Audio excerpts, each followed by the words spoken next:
138 is up.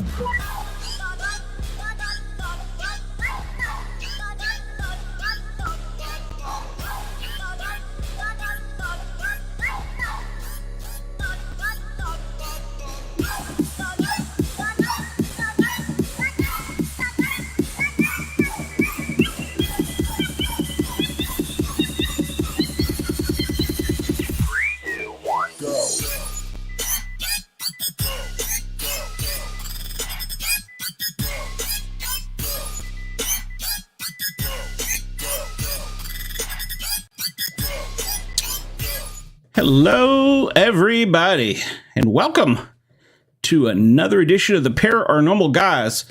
It's going to be a great show tonight. We have some great panel members, and we have an excellent guest. Jaylen Christie is going to talk about his comic book, his career in public relations, and, well, gosh, he's been everything, voice actor, so we're looking forward to talking to him. And, of course, I've got my normal crazy people. I've got Mr. Bobby Dizzle, and I have Dina, but she's not ready yet, so we're not gonna bring her on yet. She's hiding. She's not decent. Yeah, she's still getting dressed. She was giving us an OnlyFans show before it started. So, so let me introduce without further ado. Oh, you weren't on that screen, Jaylen. Hello, Jaylen. How are you, sir? Going well. How are you doing? Doing well. Welcome to the show. We're glad you're here. We got to talk a few minutes backstage before you were here, but I really wanted to have you just tell everybody about yourself. And then, of course, we're going to talk about everything, but the comic book is, I'm a nerd, so in case you hadn't figured that out, that's going to be the thing that I like to discuss. And Bobby's a nerd too, so we'll get Dina in here as soon as I don't know what she's doing, so we'll find her in a minute. It's okay. Well, I'm a nerd as well, so it's going to be a great conversation. Cool. So tell us about yourself. Sure. So I'm Jaylen, as you indicated earlier, and like I indicated earlier, I am a nerd. So my background is in public relations and communications. So I do a lot of PR for a lot of clients that might need internal communication strategies, external communication strategies. Maybe they're trying to be on television or on the radio or an interview in the newspaper. So I'm usually the guy that they call on for that.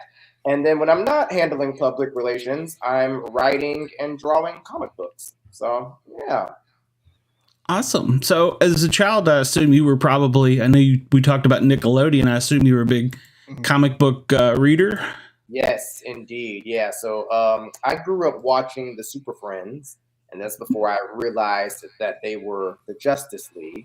And my dad would take me to the comic book store every weekend to buy different comic books. I'm actually Team DC.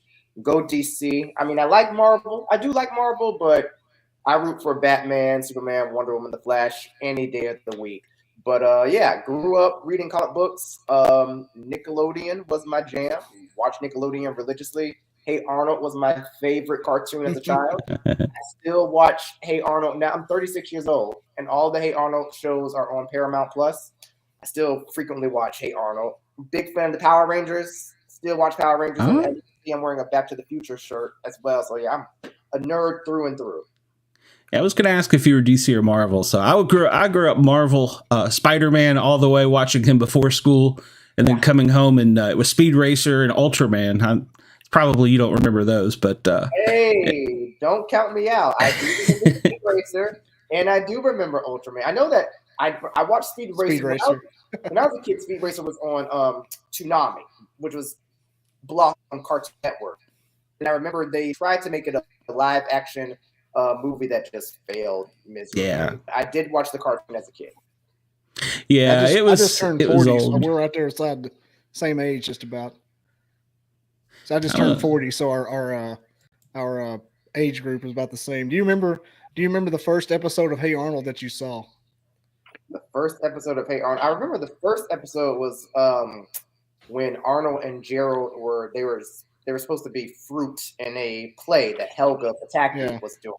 So I think I might remember. That might have been the first one that I saw.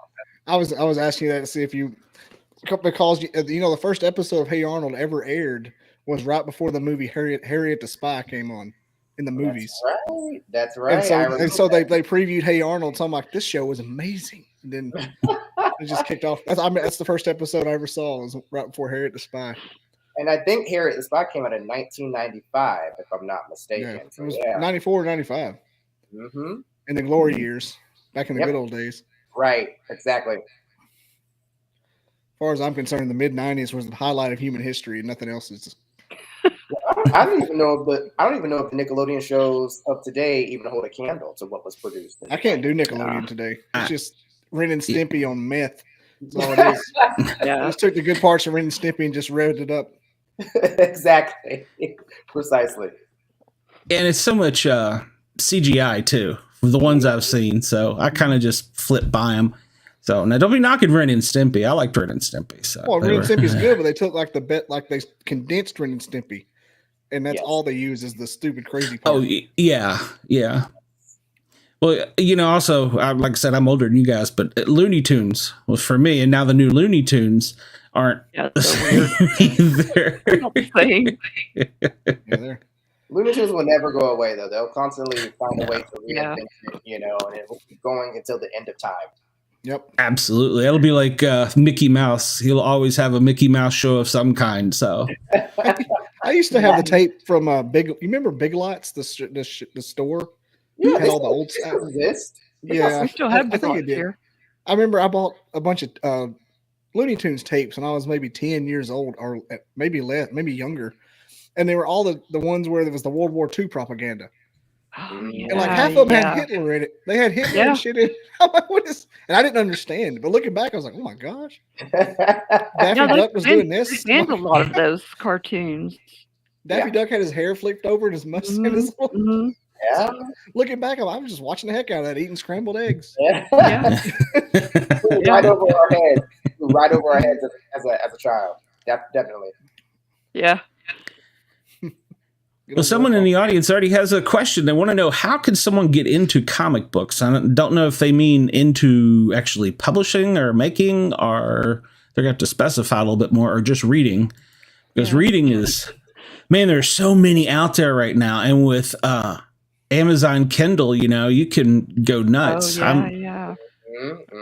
So much to choose from these days. Yeah, when I was a kid, I remember when I was a kid, there was a pretty vast selection from what I can recall, but you fast forward to 2023 and there's so much more to choose from. When I was a child, it was DC and Marvel, but there are so many other independent comic book publishers as well, that are gaining a lot of traction. So yeah, I think it's a simple trip to the comic book store. Just look for what you like.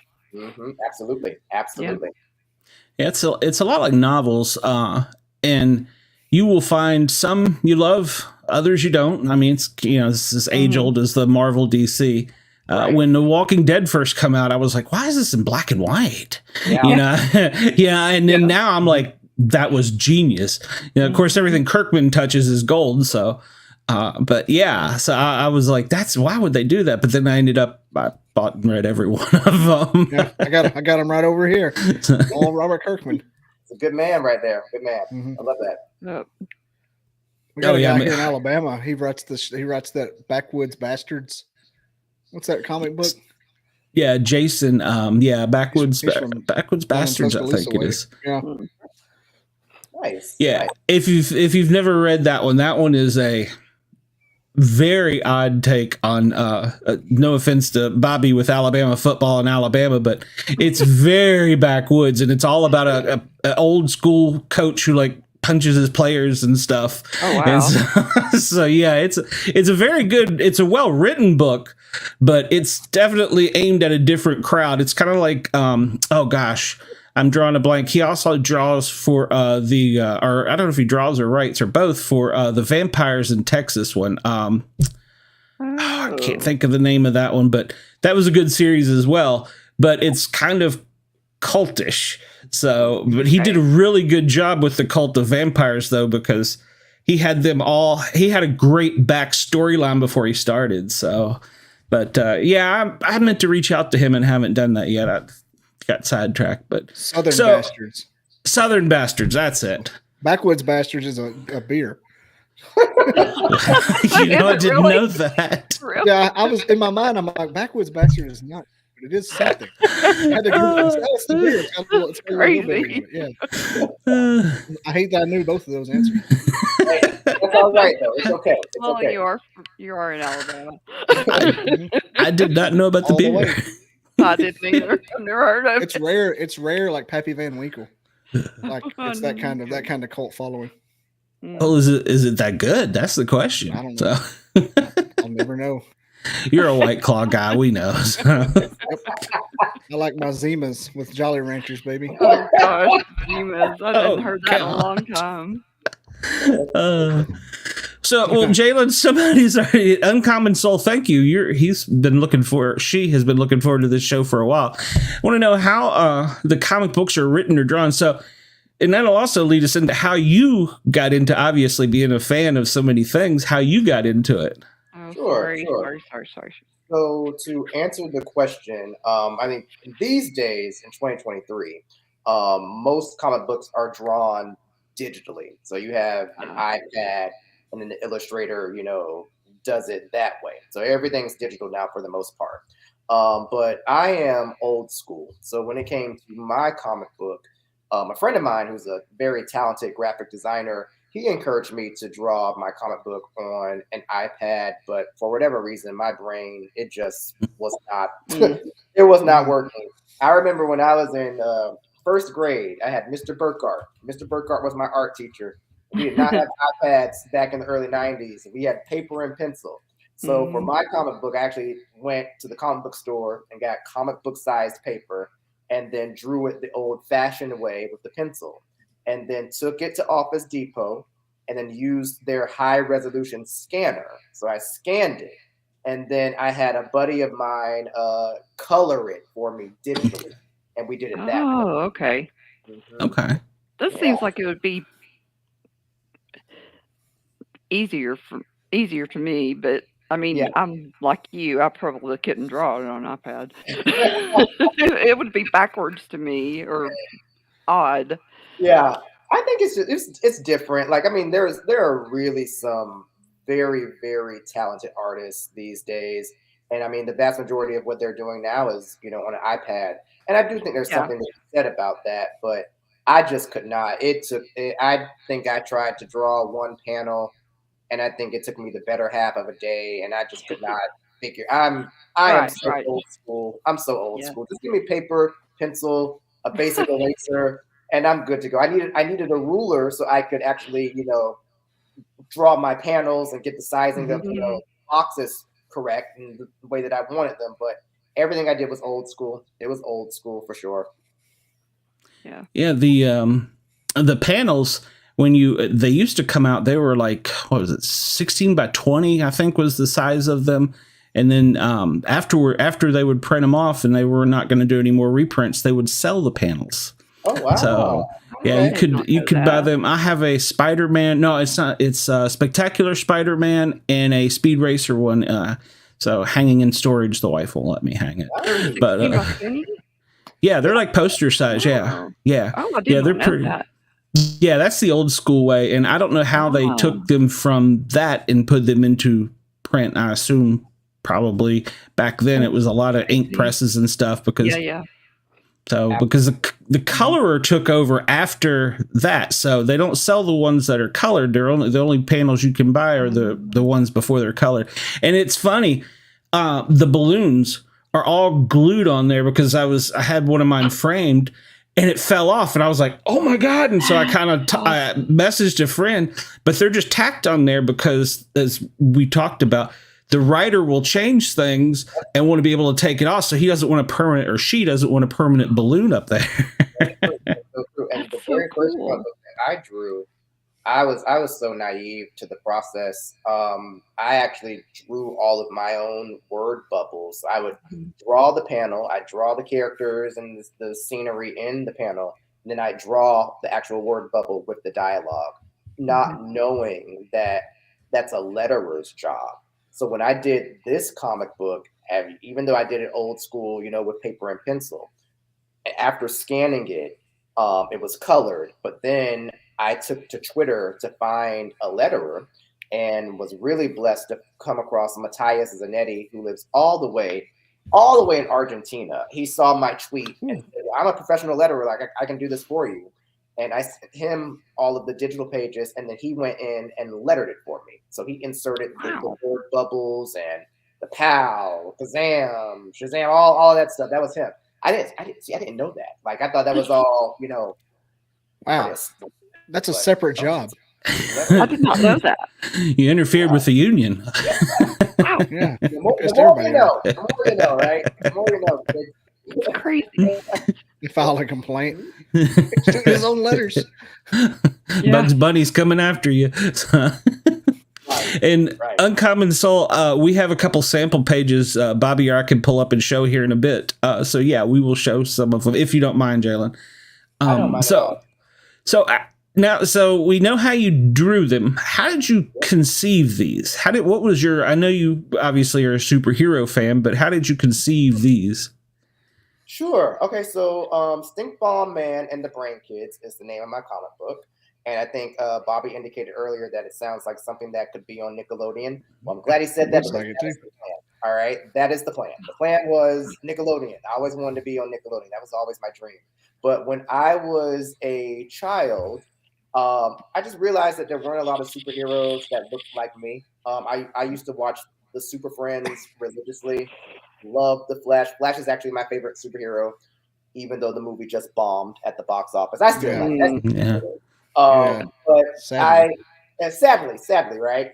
But I created the Brain Kids when I was in the first grade. Jesse McBrilliant and his sister Brittany McBrilliant. They have no superpowers whatsoever, but they fight crime using science, technology, engineering, and mathematics. So they were created when I was in the first grade, and I did it for fun. I don't think I necessarily intended, for it to become like a series or anything. I just created them for, fun. And then in third grade, I created Stink Bomb Man, who is an intergalactic peacekeeper from the planet Stinkopolis. And instead of, using his fists, to subdue villains, since he's a peacekeeper, he uses stink bombs. And I just thought it was fun. Like I would write short stories and draw comic books for my friends and family members back when I was in elementary school, and they just never left my head.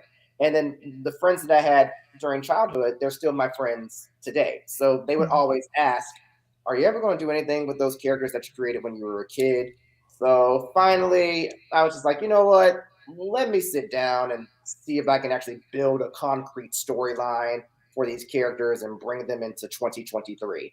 And that's what happened. That's how they came to be reality. That's how they came to fruition. Cool. So it's basically been your passion, your life's passion. Yes, indeed. I think that I've always, even though I work in public relations, it's not what I wanted to do ultimately. I really only got into public relations so I could pay my mortgage. I get it. I always wanted to be a comic book artist or write for comic books or, create cartoons and do things of that nature. So I think now I've finally been able to do that. Thank God. And it's been fun. I mean, ever since I put the first one out back in February, and it did pretty well. And a lot of people have been asking, okay, well, what's going to happen next? Where's the sequel? So that makes me happy. But I think what makes me happiest is I was able to tour a few schools back in February when I launched the comic book. Mm-hmm. And I was able to pull the characters up on a screen. And I had a little black girl who looked at my character, Brittany McBrilliant. And remember, Brittany McBrilliant has no superpowers. She's just very smart. And a little black girl look at Brittany McBrilliant and say, I want to be a scientist when I grow up. And Brittany, that's so awesome. I cried copious tears, y'all. Oh, sure. I would too, yeah. Go in the bathroom and lock the door. Don't let them see your super weakness. I know, right? Yeah. You know what it kind of reminded me of? Have you ever heard of Michael Green, the Science Machine? No, I have not. God, he's in Atlanta, and he kind of does that same kind of work in the inner cities. Yep. Well, he looks like got Idris Elba a little bit, but he wears a big green wig. Okay. And he always does these experiments, Yeah. crazy stuff like Bill Nye's Beakman's World kind of stuff. Yeah. And but yeah, he when you said that, it kind of reminded me of that. And I thought that whenever I read your comics, kind of the science thing, I thought, I wonder if he's knows Michael Green or knows of him.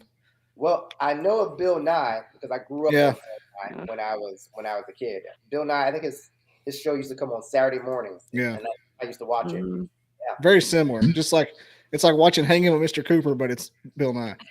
Yes. It's that same energy. Yeah, this man knows his stuff. This man, go on, Bobby. Good job. Mark Cooper. Yeah. My brain synapses do these weird things where I just associate back and forth. It's weird. I can't stop it either. I love that. But I saw Michael Green live about 2 years ago, so it stuck with me.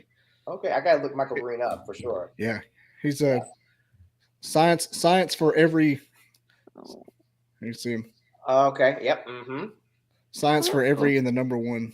Yeah, he's Michael Green, the Science Machine, Atlanta. I will find him. I'll look that up. Oh yeah, might be a good spokesman for you. Okay. Or a partner. I'm sure the science part would definitely interest him. Yeah, it reminded me of what was the movie with Dan Aykroyd where he was the Dr. Feelgood, Dr. Strangelove, something like that. Dr. Feelgood. Well, I don't remember the name of the movie, but he was in med school and he worked his way through med school as a pimp. Oh. The movie that was based after is an Emory professor. He's a kidney specialist, and I met him, and he does a lot of this too with med stuff. He goes in the schools and he dumbs he comes up with like poems and rhymes and stuff and ways to try and teach anatomy and physiology to the kids. Yeah. So that's, as soon as he said that, that's what it reminded me of. And I was like, yeah, but he puts on funny costumes and acts kind of like a clown. So, but he wrote a book. I actually got to get a copy of it personally from him. And it's amazing. It's, he's his passion. And he's told me he's going to teach until he's like 80 because he doesn't think there's enough kids that know what to do for human beings. And so he's really amazing guy. So, and I really, since I worked as a paramedic in a lot of the inner cities and areas, I really appreciate that because a lot of times that's not the influence they get, and unfortunately I saw the bad side of a lot of it and it always bothered me. So I really, anytime I can help out or be a part of that, I'm like, it's great. So fantastic. That is really fantastic. And I like what you said earlier about, I guess he's going to make science fun. So I think that's one of the things that I tried to do with this comic, the science to fight villains and robbers and thieves and things of that nature.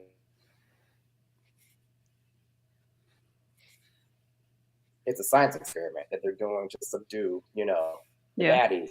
I have to look up and research what are quick science experiments that you could do within like a minute or so, So I've had to educate myself, and trying to make it interesting for the kids, for the readers. So it's been a lot of fun. I'm sure a lot of vinegar and baking soda. Yeah. Right. Yeah. Things that go boom. Right. It doesn't really go boom though, does it? Elephant toothpaste. Whatever that stuff is. You remember, was it silly string? Was that the stuff that comes in spray bottles? Yeah. Remember that. Mm-hmm. Do they even still make that? God, I'm showing my age tonight. They do. I think they do. I don't think silly string will ever go away. I don't think it ever will. My mom bought my kids some, and I had to spray it off the back of my porch. It's not so silly anymore, is what it's not. It's not so silly anymore. I called it this damn string shit. Oh, parrot of the year, Bobby. What in the? So tell me about. Here's my meta question I had for you. Yes. I noticed it did break the fourth wall a little bit. Mm-hmm. Just a smidge. I mean, just enough to be funny for the adults. But how much influence did Rick and Morty have on your? I actually didn't get into Rick and Morty until I was older. But I don't even think that Rick and Morty was around when I was a kid. But a little bit of influence. It's because I will tell you this. So my first draft of my comic book, I guess it's skewed a little older when I had my friends read it. And they were like, okay, like some of the humor you might have to tone down if you're trying to aim it towards a younger demographic.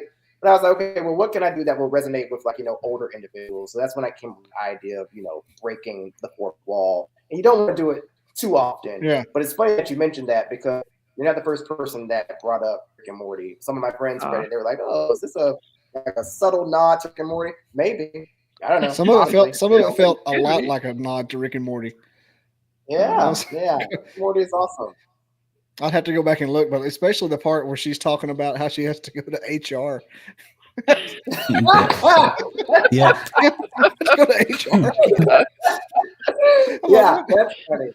That's fun. That was actually a much longer scene, as a matter of fact. I had to cut it down because I was trying to keep it within 10 pages. But yeah. I think with everything going on with diversity, equity, and inclusion, and people fighting have to have their voices heard.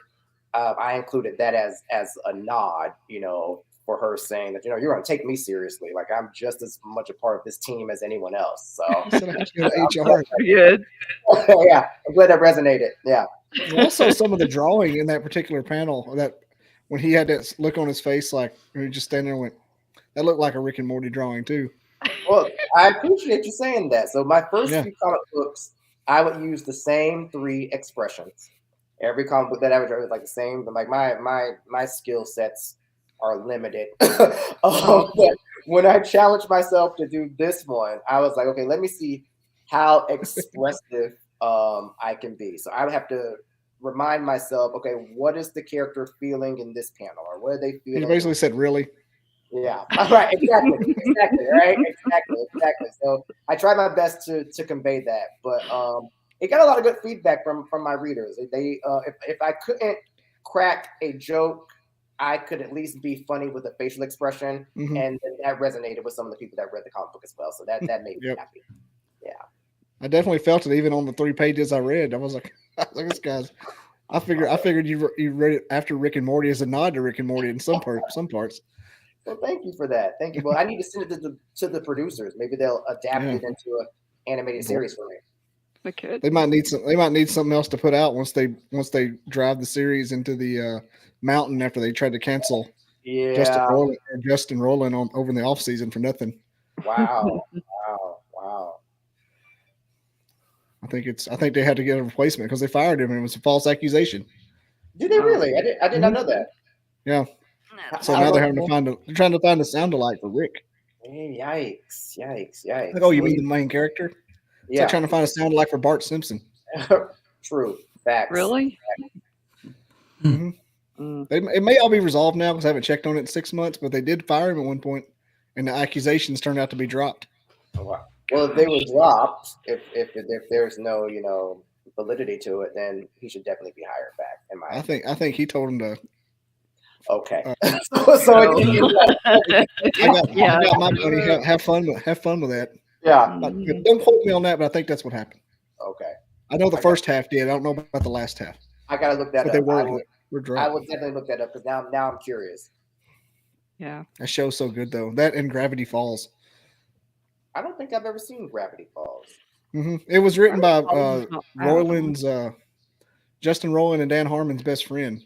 And so they're in the same universe, but Gravity Falls is G-rated. Okay. Okay. And so it's like the same kind of sciencey, paranormal-ish portals and stuff, but it takes place at a summer camp in Oregon. Okay. Nice. Very good. What would you give it on a scale of 1 to 10? Gravity Falls, 6 to an 8. Okay, 6 to 8. Okay, this is 6. Very good writing. Okay, all right. It starts off kind of slow, but it has a serial, and so it ramps up. It has 2 seasons. It ramps up really well. All right.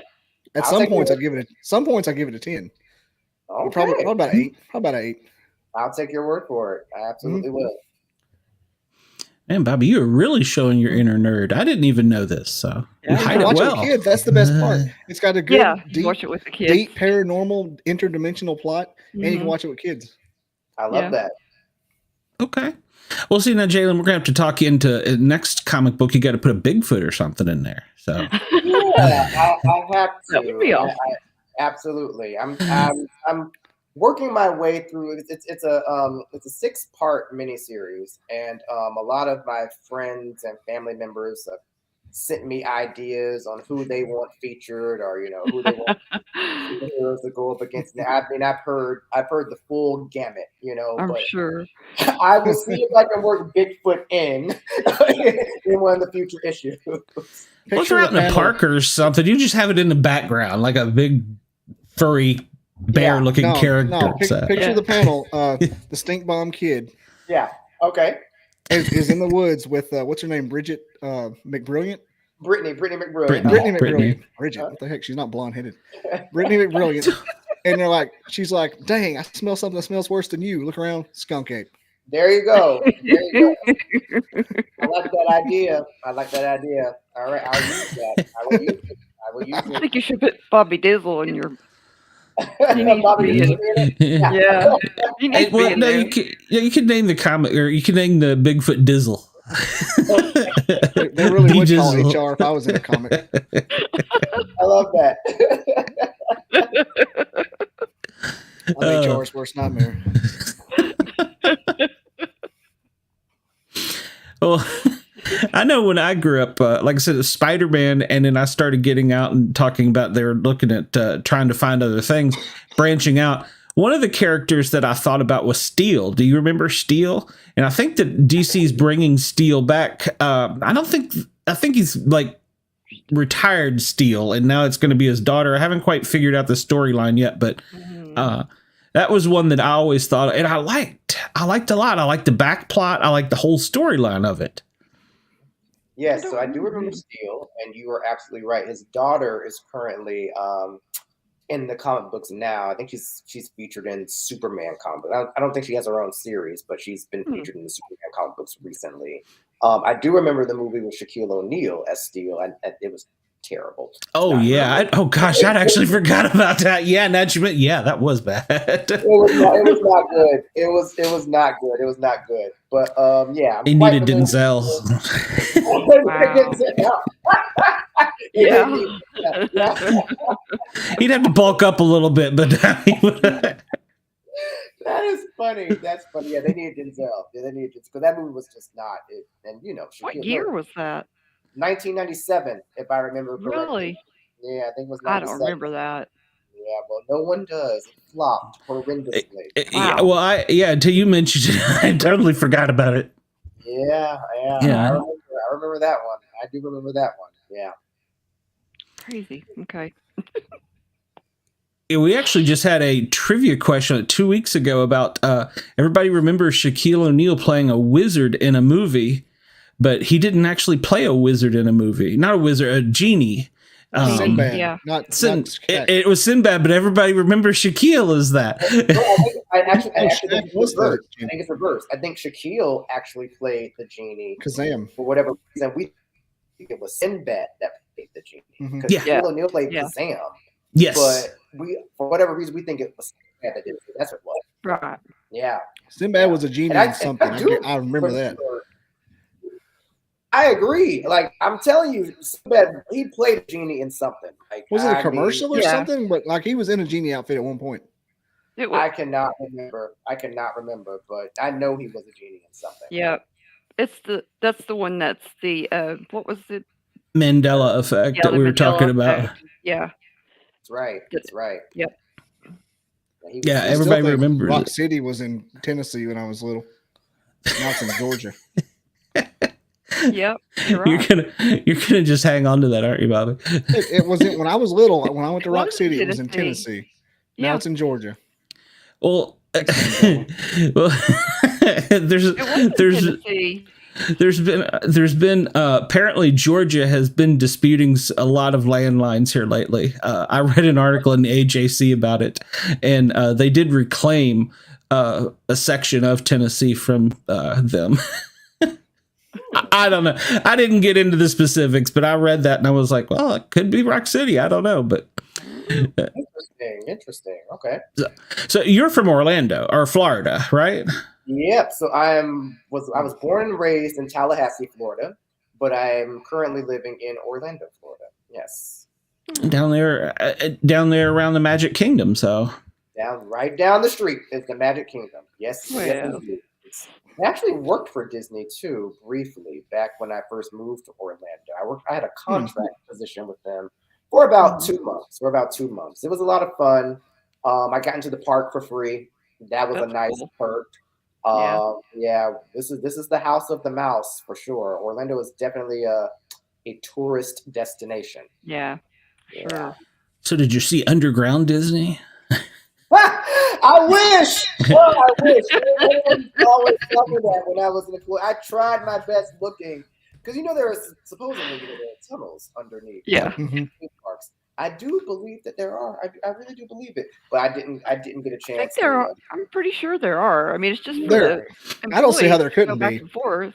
Yeah, exactly. I don't see how there couldn't be logistically. Right. I would have loved to have seen it. And also too, Cinderella's castle can be apparently, and I don't know if it's true or not, but it can be disassembled in the event of a strong hurricane or storm. You can take it apart like this pieces. Really? Really? Yeah, exactly. That is crazy. I was down there for a hurricane. Which one were you down here for, Bobby? 2016. It was Matthew or Michael? It was Matthew in 2016. Oh. Yeah. Michael came in 2018, I believe. Yeah, Matthew was 2016. Yep, I remember that. We were down there for fall break. Oh, really? And we cut our trip a day short. I was sitting in the Country Bears when I found out about it. Devastated. Yeah. Matthew wasn't that bad for us, but Irma came a few years after. Oh, Irma was bad. It was pretty devastating. Yeah, everybody stayed for Matthew. They just closed the park. So we just we're not going to stay here and just hang out in Animal Kingdom. Yeah. Just stare at each other with nothing to do. So what I will tell you is as bad as this sounds, like as a Floridian, I've been a Floridian all 36 years of my life. Hurricanes don't scare us. It's like you grow accustomed to them. I think for us, it's okay. So there's categories 1 through 5. A category 1, a category 2, a category 3. It's like okay, all right, that's sleeping weather. All right. Yeah. But once the weather person gets on the screen, they're like, okay, guys, like it's category 4, it's category 5. It's like, oh shit, like my goodness, this is too much. That's when you start boarding stuff up. Exactly. That's when you start taking it seriously. Yeah. But the way in which Orlando is positioned, because it's in the middle of Florida, by the time hurricanes, if they are coming to Orlando, they've gone through a significant amount of land by the time they hit Orlando, so they decreased in intensity by the time they rarely make landfall in that end of Florida. Right. It's always at the bottom or like around on the other side in the panhandle. Yep. Yeah. That's absolutely right. Like when they come around the bottom, they hit me. Yeah, that's true. They come straight up. Miami. I would never go to Miami because Miami always. No, Miami's bad. Yeah. I mean, bad to get hit by hurricanes. It's crazy. Yeah. Anywhere down that way. Yeah, I'd love to live in Key West, but it's A, too expensive, and B, I'm afraid I'd have to rebuild every few years. So. Right. True. That's very true. Very true. And the same can be said for Pensacola. Pensacola always. Pensacola too. Pretty bad. Very bad. But they have great beaches in Pensacola, so. Yeah, they do. Let's see. Somebody asked, how many hurricanes have you been through? Boy, we've wandered off topic here. Okay, we're having a conversation. Maybe my next villain will be someone that can manipulate. It's a podcast. What do they want? Oh, that this would isn't be Hoda awesome. Kotb. Like a weather controller. Yeah. We villain. The next villain can manipulate, storms and weathers and that'd be awesome. That nature. So to answer your question, I think I've been through about 7 hurricanes. Excuse me. Sorry. I'm pretty sure I've probably been through more. But the only one that ever really scared me or maybe concerned me was Irma. And that was when I was an adult. I remember Andrew when I was a kid because Andrew was pretty devastating. Yeah. But I remember, my mom and my dad did not freak out. So I think since they didn't freak out, I didn't freak out. I think I might have been like second grade. So I was like, if they're calm, I'll be calm. But Mhm. when Irma hit Florida, we have right next to Orlando is Tampa Bay. All right. And Irma was so powerful that when it went over Tampa Bay, it took all of the water out of the bay. And when they showed that on television and that they were like, oh, it's 2 hours away from Orlando, I was like, oh God, you know, like We're gonna get all the water. all of the water up from the bay. I had never witnessed anything like that. And so when Irma hit Portland, it was pretty intense. But yeah. Ocean is right. Yeah, I think that's kind of like the apocalypse. That's the one that got the Virgin Islands, wasn't it? Yeah, it was pretty bad. We were without power for about 4 days after Irma hit. So that was bad. Terrible. Andrew, in my mind, I remember Andrew being a thing when I was little. Andrew was yeah. Every time you go to the beach after that, Andrew, there'd be the pictures on the wall of how they rebuilt the bar. Yeah. Every seafood restaurant had the damage. It leveled a lot of things. Yeah. I remember Opal when I was in 7th grade. Opal came through. That came right up the gut. Opal, Katrina, and there was one in 2003 that came up the gut too. Panhandle. Ivan. Yeah, I was gonna say that's the one I moved. Pretty devastating too. Yeah, my daughter was admitted to PJC, and I took and dropped her off right before she got down, right before it. And by the time they gave the orders for PJC to evacuate, I looked at traffic and I said, "Well, I hope you made some friends because there ain't no way I can get down there and get you and bring you back." So dig in. That was my first semester at Alabama, and I had to evacuate. I was scared to death. What do we do? Yeah, she'll never let me live that down. What do we do? I didn't know what to do. They said class is over and it was Wednesday. Like everybody has to leave town. Leave town. I was freaking out. Yeah, that's an idea. You can have a weather man that's gone bad or something, and he now works for the bad people in the government controlling our weather or something. So I do like that idea. Although they may come get you because that's their idea. So that's the plot of Phineas and Ferb. Is it? Oh. Yeah, that's what Phineas and Ferb is about. I didn't know that. I did not know that. Nope, did not know that. He's always controlling the weather and stuff. Oh, but that's not all he does. Smurfs Family Incorporated. Plus, he's a disaster area. He always fails. Well, you don't want the bad guy to win. No, you don't. No, but now that I saw a poll somewhere that talked about who was the worst villain in comic books ever, and it came down to 2. I'll let you take a guess, Adam. I think I've already asked Bobby this, but Lex Luthor and Victor Von Doom, Dr. Doom. Actually, neither of them. Joker got down, and it came down to Negan from The Walking Dead. Negan, well, because in the comics he was much more brutal than he was in the show, and Negan actually won. Of course, I think that might have had something to do with the age of people that actually followed it. But yeah, I like Lex Luthor, but they were like, the Joker, he'll like blow up a whole city. He don't care. He's just so. It was down to those 2, but Negan won, and I was like, wow, I never thought about it. He was rated the most vicious and brutal comic book character. I'm not surprised. Now that I think of it, I'm not surprised. And I can actually see Joker. I don't even know why I didn't think of Joker. Joker killed, he killed the second Robin in the comic book. Yes. Dick Grayson, and there's Jason Todd. Yeah, he killed Jason Todd. So I remember that. And then crippled Barbara Gordon. So yes, definitely at the top for sure. Huh. Yeah, the Joker is pretty mean, but they never kind of like Kirkman pushed it over the edge, I think. So he was brilliant, and of course, if you watch The Invincibles, it's almost as bad as that. So yeah. I got to say I'm a fan though, so I like anything pretty much of Kirkman. And I was shocked, and here I'll get off of my inner geek. I'm a Transformers fan. He got the rights with his comic books company to do G.I. Joe and the Transformers. Ooh. And he sat on that. Hasbro didn't release it. He sat on that, and he come out with a new comic book, and everybody always buys the first one of Kirkman's book. It's like the comic book gold, Void Rivals. And in the last page, they wake up a Transformer, and that's how he introduces it. Okay. And I was like, that is brilliant. He didn't have a press release. Hasbro didn't tell anybody. And comic books stores were just speculating. Well, it's a Kirkman, it'll sell, and he didn't even in his preview send out the last few pages. So nobody had it until it came out. I was like, that man is brilliant. So. Yeah. I still have to go see the new Transformers movie. I haven't seen it yet. I think it's Rise of the Beasts, I believe. Mm-hmm. Yeah. I gotta check that out.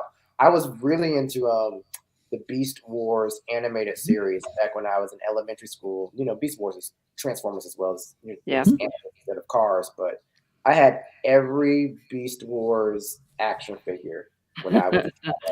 Wow, that's a lot. Yeah, I was spoiled rotten. Like I had Thank you. best parents.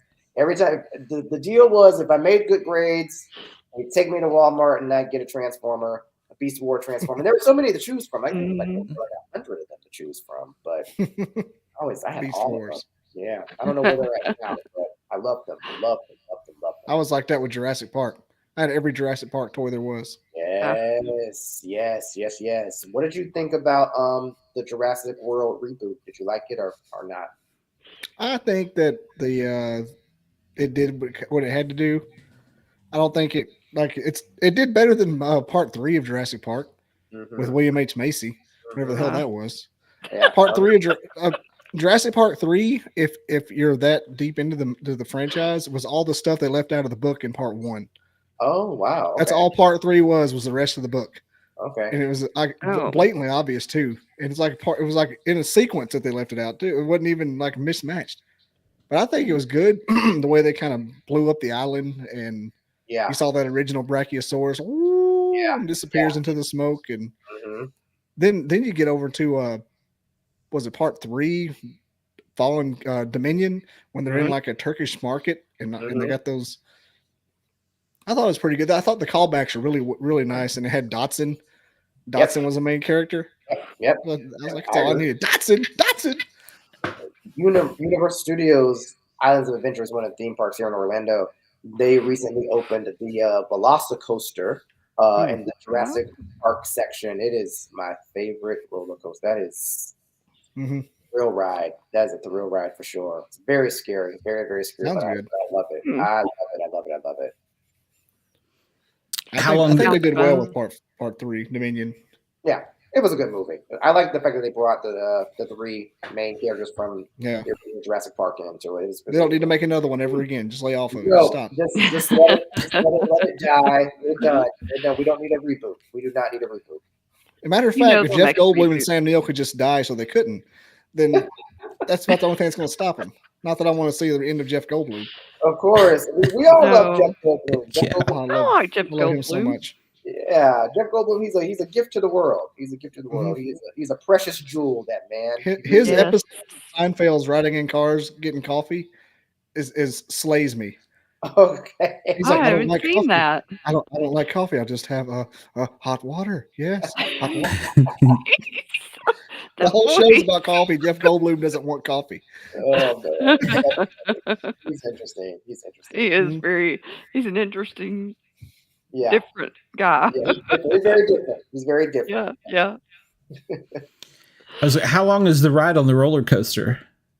Roller coasters don't really last that long, so maybe like a minute and 30 seconds. Like it goes by so fast.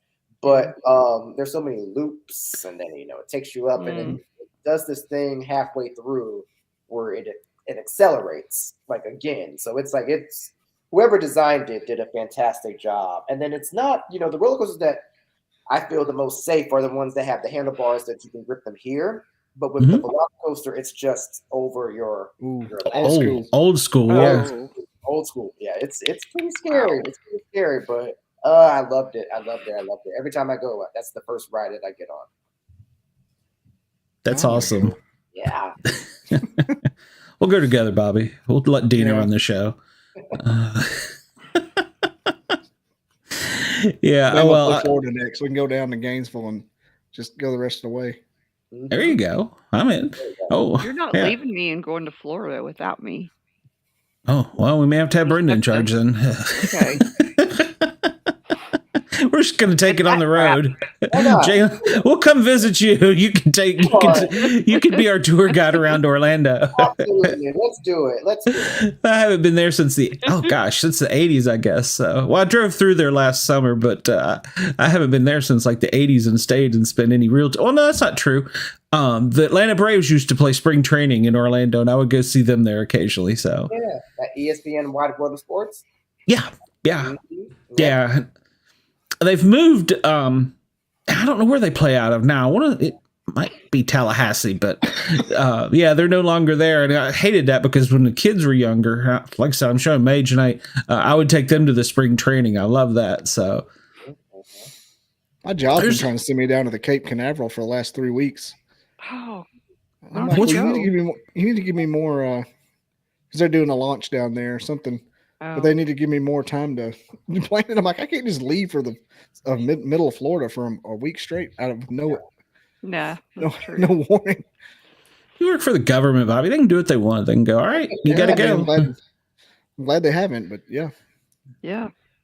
Tried to get me to go to Alaska for 77 days. Like 77. Oh my gosh, no. A year. Yeah. Tell them no.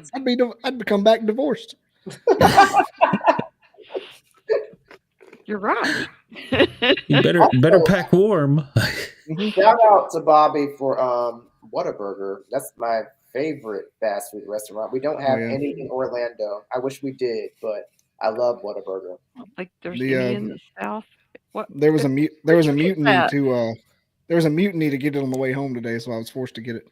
Oh, I didn't know there was any down this way. Yeah, Huntsville's full of them. They're actually building one in Snellville, so here in Georgia. So nice. They got an app. You just show up and it's ready. Nice. Awesome. McDonald's has that. Excuse me. but Jaylen, you don't have Buc-ee's, so don't get him going on that. So yeah, that's right. My Buc-ee's hat. My other hat on. Oh my God, you're a goober. I wouldn't have Whataburger though, but it is what it is. Well, it's like McDonald's and Burger King had a baby that was slightly better quality. That's what Whataburger is. It's good. It's good. I think there's one down in Panama City, maybe. I think. I'm not sure. It seems like I had one down there somewhere on a vacation not long ago. Or not long ago, but recently. Or no, wait a minute. Where the hell did we go? That might have been Myrtle Beach. Disregard. Man's drunk. Not yet. I wish I was. No, the wife drags me to different places, and I don't know where I'm at half the time. She's like, just go here. Hey, no worries. I'll tell you this. When I was a kid, I always wanted, if I ever create a comic book, everyone wants to have a Happy Meal with, your characters featured in the Happy Meal. Oh, yeah. Yes. I always said that if Whataburger was ever interested, I'd love to do a partnership. Oh, that would be awesome. Put us in your kids' meal. That would be fantastic. Yeah. So, fingers crossed. Fingers crossed. Would be. Oh, same. Yes. Same energy. I wanted the same thing with Waffle House. Yes. That would be cool. I want to be the official podcast of Waffle House. I would listen. That's great. They might let you. I want to be an overnight chef at Waffle House. It's like if I ever get to retire early, I'm going to get a job for a few months as an overnight chef. Do it. You should. I would look you up and I would drive to that Waffle House. Yeah. Because I love making breakfast and talking smack. It'd be the perfect thing. Oh, you would be the perfect person. Get shot. Oh. No. That's only the Atlanta Waffle Houses. And Kid Rock's not allowed in a couple of them. So good. For real? Yeah, he shot somebody or got shot. I don't remember the whole story, but sneaks out of the jukebox and slam across the parking lot. Get your ass out of Waffle House. Oh my God. It's a funny story, but there was Willie. Willie had an incident in the Waffle House at my fire station's first due. Kid Rock had an incident at the Waffle House at my fire station's first due. It's like, what is with the Waffle House in Chamblee, Georgia? Terrible. They closed it, and they were talking about putting up a memorial sign there for it because they filmed so many not movies, but shows and videos there because of the notoriety for this is the one. I'm like, good Lord. That's crazy. What about the Waffle House Index? Where if you can tell how bad the hurricane's going to be by the amount of Waffle Houses closed. Oh, yes, that's the truth. It's a thing. It is a thing. It is a thing. Mm-hmm. I only seen one closed during COVID, and that was it. Yeah. I don't think they closed here for anything at all.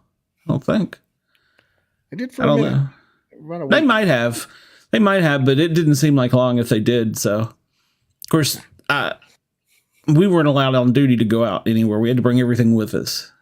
They wanted to minimize our exposure as much as possible. So it was funny. They even wanted us to wear masks in the station and on the fire truck together because they said that we hadn't been together for 24 hours. You know, we were off for 2 days, and that we could have brought something in from either our significant others or from, I was like, you really think a bunch of firemen are going to wear a mask on a fire truck and around the fire station?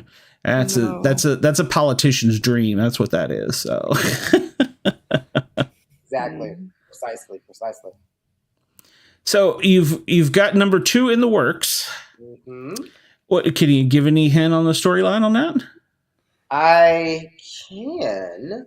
So let's see the sequel. All right, it is called "The Woman with the Golden Timepiece" is the title, and it deals with time travel. The antagonist has the ability to go forward in time or go backwards in time. There's a reason for that, which I can't reveal. It's a legit reason though. It's someone that she's trying to help. All right. But in her going back in time, you tamper with time, you can mess up, the present. So the superheroes have to mobilize to stop her. So they're sent back into the past to try to. So what you're saying is you're starting a multiverse. Am I? Maybe. I don't think I don't have the patience to do a but everything that Marvel's done now with their multiverses and what DC tried to do with the Flash, that's my brain. That's too much to Yeah. We're gonna go into the past and we're gonna bring it right back to the present is what I'm doing. There will be no other universes created. Yeah, I was gonna say DC didn't do a very good job. They muddled it up and I don't know what happened. Marvel has done a good job, and then even with the series that is on Disney, where they do it's with Loki, the time travel. Yeah, that was a good one. Good stuff. That's good stuff. With the time police, whatever the name was, and they would see the time variant authority. Yeah, the variant TVA. TVA. And they would see the Nexus event, and then Loki was about to make out with himself, and then oh wow! Owen Wilson shows up.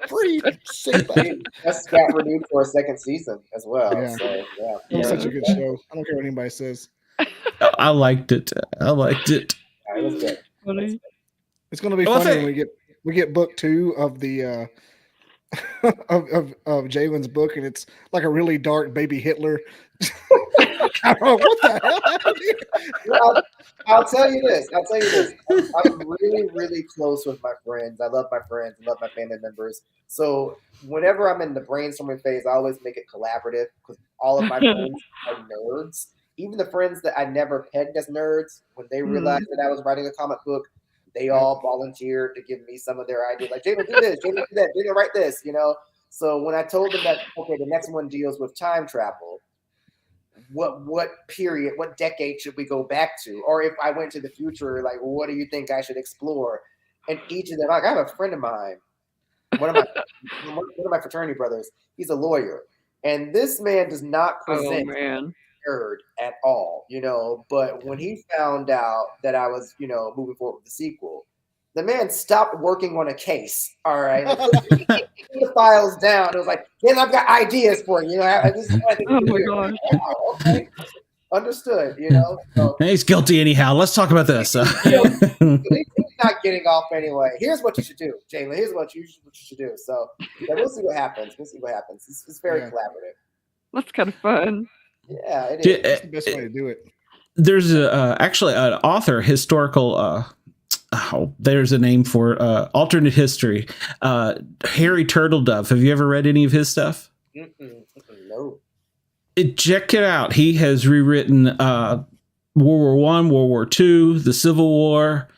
Gosh, he's done all kinds of things. And one of my favorite books is Guns of the South. Okay. Where they send people back in time to give the Confederate Army automatic weapons. And of course, with the butterfly effect, by the time they realized that it was actually Hitler's people that were doing it because they had the time travel machine, there's a whole backstory. They were like, well, we're just going to go take them all from them. Yeah. Seemed like a really good idea, but they had already on the North gotten enough of them and came up with a variant, and he renamed it something like the Colt something or whatever, and a Winchester something. And it changed the present. It's really good. He put a lot of time and thought of that. And then he wrote an entire series about the wars. So yeah. He's a brilliant man as far as all that stuff comes. So you all are giving me good stuff to explore. So this is a good stuff. I got to add that to my list as well. Okay. Nice. And we even talked about the paranormal yet. So, you said when you bounced ideas off your family and friends, the people you didn't know were nerds. When I started like dabbling in just the paranormal podcast, just for the fun of it, you'd be surprised how many people had stories just out of the blue. Oh, yeah, we used to have my grandma would come see me all the time. What? Yeah. I mean, everybody did. Maybe my grandmother lived in our house after she died. She did. Mm-hmm. Yeah. Your wife even saw a ghost. So I knew about that one. I've been jealous about that the whole time. I just actually re-listened to that episode last night when I was uploading it. In her house. She sees a ghost I don't get to. My goodness. That's who will run the show, Mrs. Dizzle. Yeah. Nope. I dosed her with Benadryl. I feel like, so before I moved into my house, I lived in an apartment, which I love. My apartment was probably like this small, but it was only me. It was only me. And I loved it. But I really feel as though like I was sharing it with like someone else. I feel like I feel like maybe someone who lived there previous, and we had a peaceful coexistence though. Like we were really good. All right, but I remember telling my sister about it when I bought the house. I was like, there's some weird shit happening here. But I was always at ease. Like it was never anything like, disturbing or anything like that. But I was like, I'm pretty sure, there is a spirit here of some sort. So I do believe that. What kind of things did you have happen?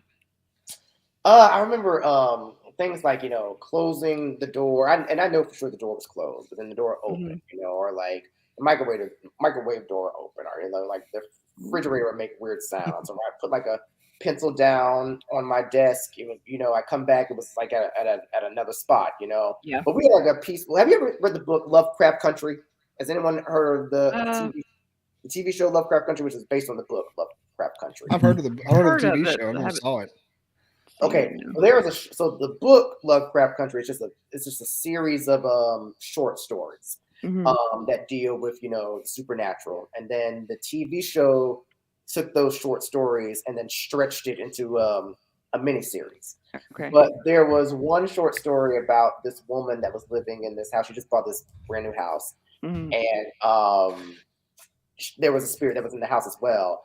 But it didn't want her in the house at first. But by the time the short story finished, they had like a peaceful coexistence where they were like playing chess with each other. Yeah. I kind of feel like when I read that short story, I was like, I kind of got to a point where, when it was time for me to move from my apartment, I was like, oh, well, this was nice. I'm leaving now. All right. Yeah. I hope you get along with, the next person. But we were good though. We never had any issues at all. That's good. Yeah. Okay. So I started that show during COVID and never finished it. Oh, I knew it Lovecraft sounded Country. familiar. Yeah. Yeah. It was it was good. It only lasted one season though. Yeah. But, it was good though. Yeah, I wouldn't. Tons of shows. That wouldn't bother me to live like that either. So Mm-mm.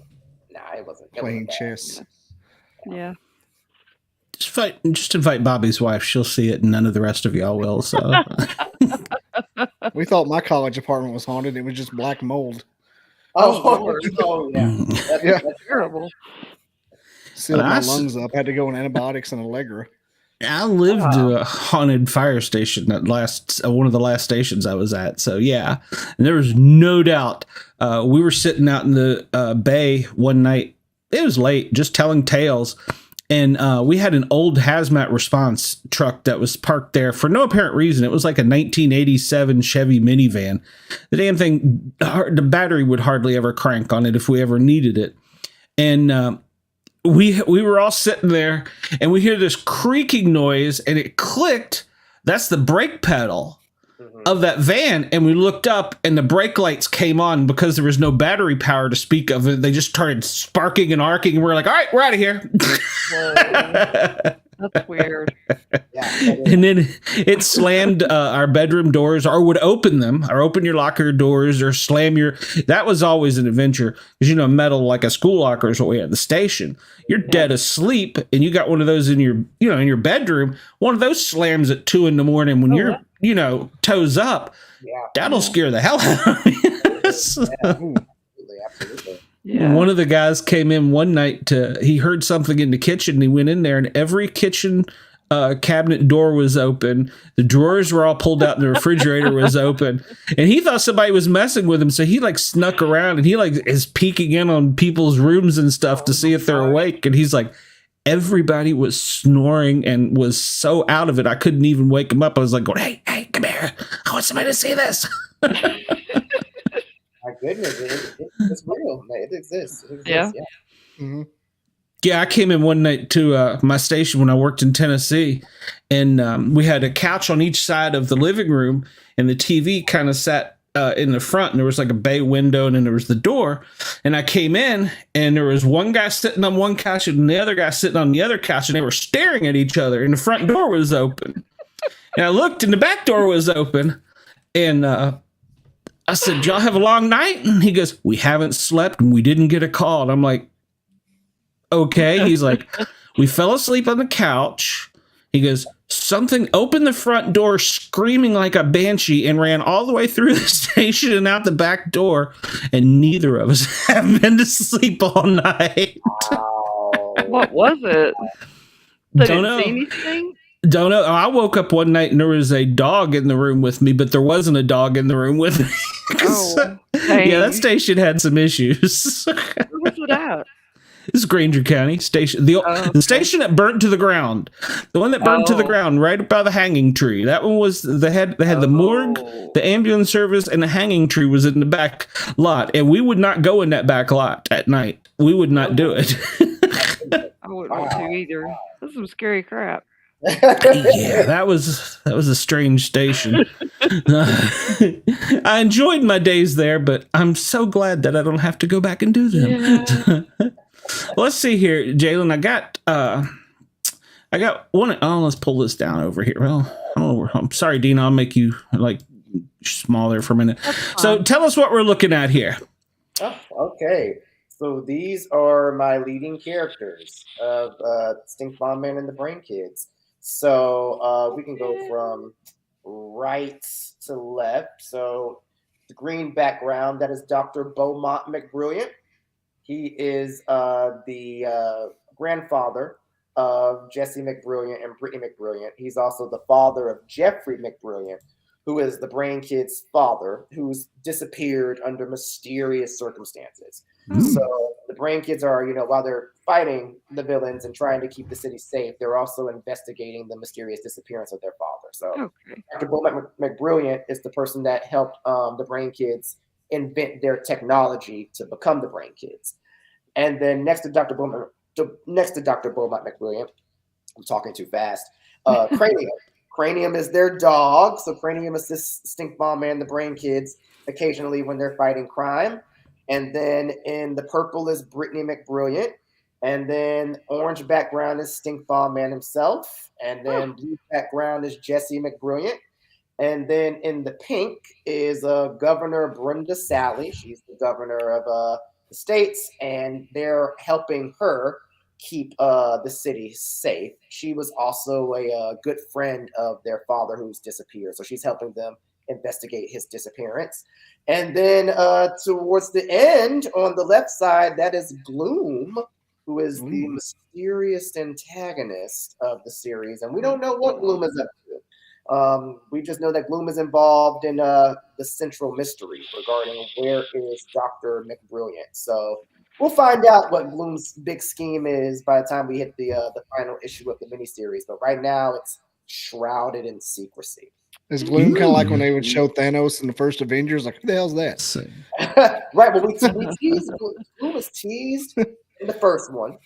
And then Gloom has one scene in the second one. Can't really make it all. In the third one, we really start to feel Gloom's presence. Yeah. Okay. Very cool. And I was going to ask, have you seen the new Velma cartoon on HBO? I heard it didn't do so well.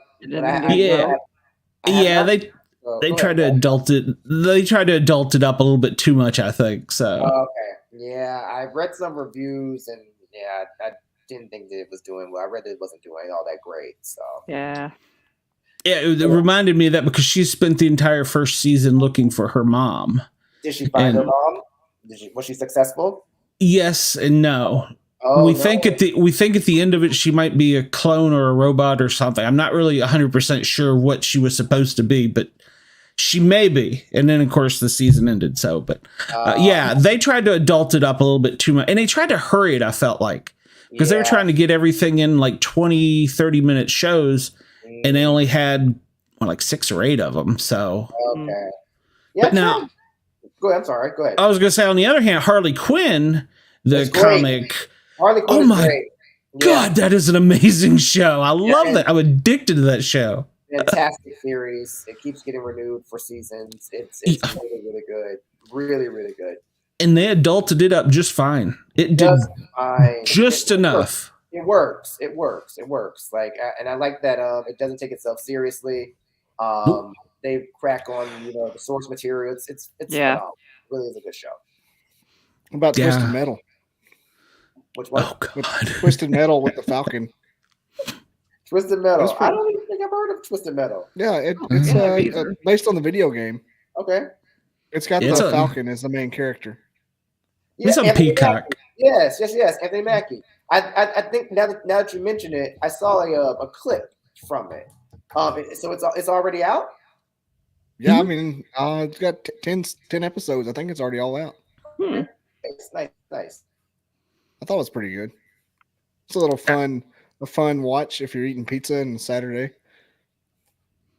I'm stuck on I think episode 3, and it's a little slow starting. So, I mean, they got to establish why these video game characters are driving across the country all fast. Sure. Well, I mean, it was kind of like what was oh gosh, there's no cut scenes. It's just the whole cut scene.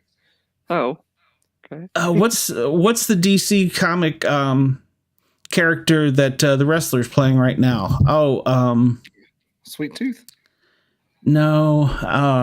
Then he. Yes, it's like that started off so slow. Yeah, with John Cena. Oh gosh. I think it got renewed. It did for a second season. It sure did. Yeah. I hope it gets better. So, but it was a slow. I mean, I loved it. Don't get me wrong, but it was such a slow start. It was a slow burn. Yeah, it was a slow burn. What show was it? Peacemaker. Peacemaker. Yeah, that's right. Yeah, it was a slow start. So I don't know if you want us to, but here's kind of like the beginning how we got it. This is page 1 of where they're coming in. Yeah, man. Meanwhile, and here's Bobby's scene about calling HR. That's funny. Yeah, Steve Man was sent in. Dr. McBrilliant the gentleman with the green background in the previous image, sent Stink Bomb Man in to foil this robbery at the seafood factory. We're led to believe that they're getting fish, but they're not. They're not stealing fish. They're not taking fish. There's something else something that's been shipped in a seafood package container. So Stink Bomb Man's been alerted to it, and he's there to apprehend them. And then the Brain Kids are on their way to assist them. So that's what's going on. You said something about your toothless mama. And I was thinking while you were talking about for expressions, that's resting bitch face. Yeah. That was the one that reminded me of Rick and Morty so much. And some of the fourth wall. I'm going straight for the comedy is what I'm going for. Straight for the comedy. Yeah, and those are the Brain Kids. They're at school now, and their grandfather just gave them their marching orders, and they're on their way to assist Stink Bomb Man. I really enjoyed it. Go back down, Glenn. This way? No, yeah, farther a little bit. Brain for it. Go back down. I'm reading. Which way are you? Well, I sent it. It's in your email. Brainerators. Brainerators online. It's butt kicking time. Okay. Got it. Did you not open your email? I sent this to all of the It's a Ninja Turtles reference. Attention dudes and dudettes, Major League Butt Kicking's back in town. I fell asleep. Telling you. Oh, well, Yeah, so, this, I guess, I kind of maybe started off on the wrong page, but yeah, they're still in school. Yep. Now, is the grandfather in school too? Does he? Oh, no. So the grandfather is out. He's at Mount Knowledge, which is their secret hideout. So they were in school, and then he was alerting them, letting them know that Stink Bomb Man is in trouble, and he was sending them to go help Stink Bomb Man. So he was giving them their mission for this particular issue. Gotcha. This particular panel reminded me of the Jetsons. Oh, nice. I was trying to show in that panel, because Dr. McBride, he's an engineer, he's an inventor.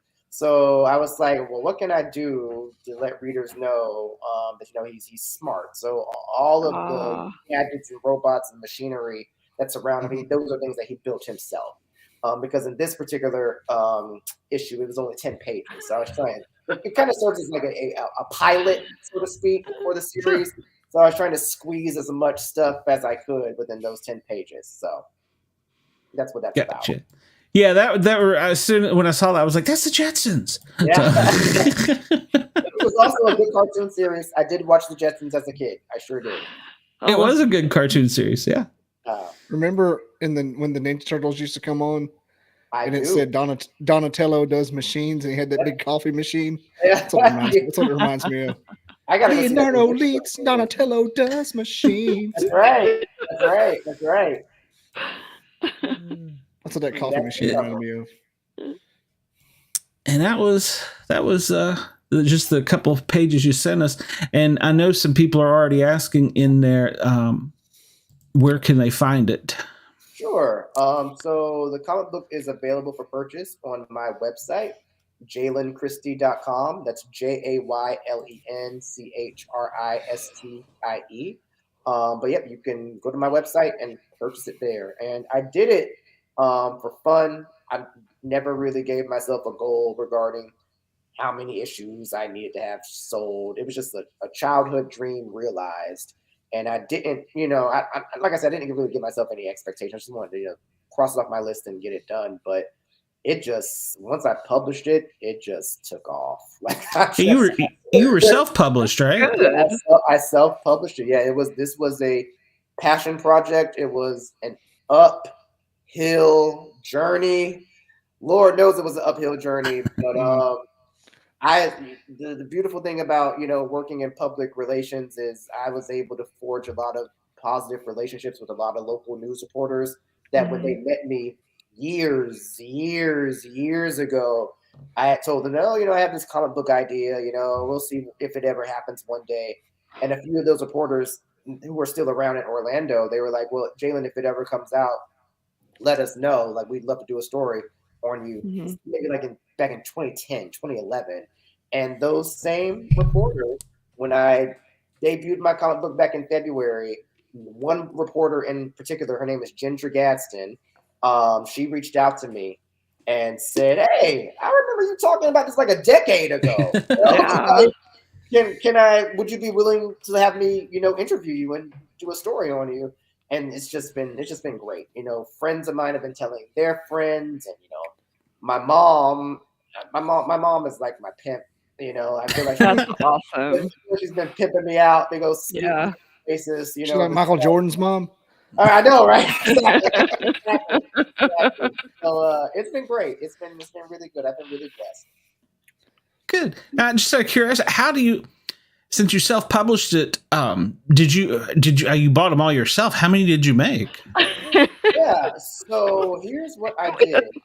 I can explain the whole process to you because it was quite an uphill journey. I'm sure it was. Yeah. So I made the decision to self-publish, which I don't regret. I love having full ownership, and one of my friends from childhood grew up to be a lawyer, so then she connected me with a copyright attorney, and then that was great. And then another one of my friends, her wife is a printer, so she connected me with another printer. And then I had to work in PR. I took on a client back in December, and it was the first time I ever managed an event from a public relations standpoint. But this client was going to pay me a lot of money. So I took that job to get the money and then used that money to pay for the printing of the comic book. So it all came together.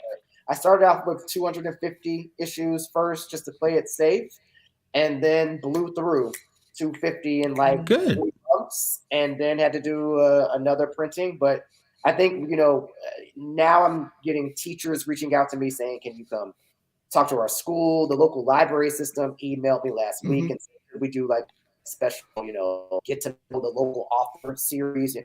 It's been great. It's really, really good. And I really didn't do a lot of promotion for it. I still have a full-time job. I just think that people just like comic books. And I think a lot of the locals here in Orlando really like the fact that it was a local illustrator, like a local comic book artist, and we got to support this. So it just took off. I'm really, really thankful for that. That's great.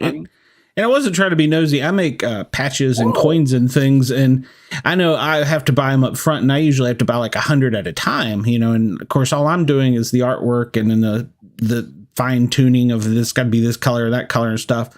And it's a pain in the butt.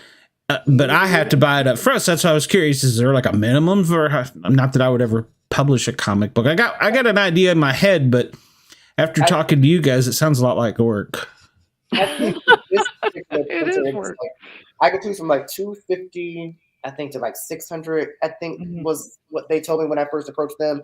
And like I said, I never had a plan to get rich off of this. So I was just like, well, let's just do 250 and see where it goes. And it went. And I was like, wow, okay, I guess I need to print the next set.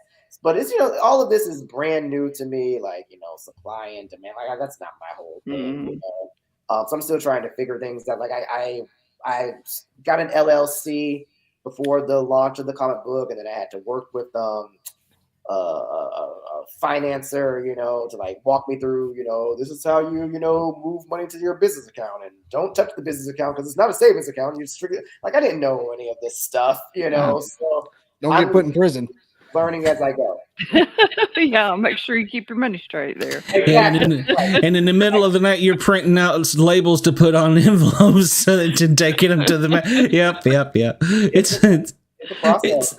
It's a labor of love. It is a labor of love. I had a friend of mine, literally, because I gotta tell you, I was really, really blessed, man. It debuted February 28th is when my comic book came out. I thought my website was going to crash because all of my friends were telling their friends about it, and they just kept purchase after purchase after purchase after purchase. And a friend of mine literally had to come over. She had to take off of work and help me put each comic book, in the envelopes so we could get them sent off. I have footage of this and everything. She had to accompany me to the post office. Like all of it was like it was insane. Like I just was not anticipating it. And then postage costs. So then I charge and handling and it was crazy. Pirate ship. Pirate ship is your friend. Pirate ship. Yes, indeed. Yes, indeed.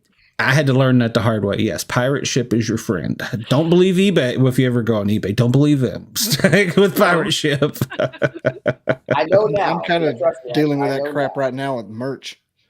Mm-hmm. It's tough. It is. Yeah. It's difficult because you make something and you want to get it out there and you don't expect it to sell or take off or whatever, and then you're excited when it does, and then you realize, shit, I got 200 orders I got to put together. What the hell do I do? Exactly. And the post office here was I figured out, because the lady told me, she goes, you need to go online to one of those sites so that you just come to us and get some bins and then just walk in and bypass all these people and hand us the bin. That saves everybody work. I didn't realize what she was saying was she was actually lazy and didn't want to do her job, but it was easier for me. I could do it in my underwear in the middle of the night and call them and they'd pick it up. Yeah. We had this lady, I think I had like 300 issues in like one day. And my friend and I had to take multiple bags to the post office. And we had this lady, she was the sweetest lady. Like she literally just stopped what she was doing and just scanned everything for us and helped us out. But yeah, I know now. Trust me, I know now. So the beautiful thing about, having done the first one is now when the sequel comes about, I now know what I need to do. I can now, skip past all the things that I got wrong, with the first one. Everything with the first one was a learning lesson. So with the sequel, I now know what I need to do. So. It's the same in doing podcasting. You just learn as you go on something. So absolutely.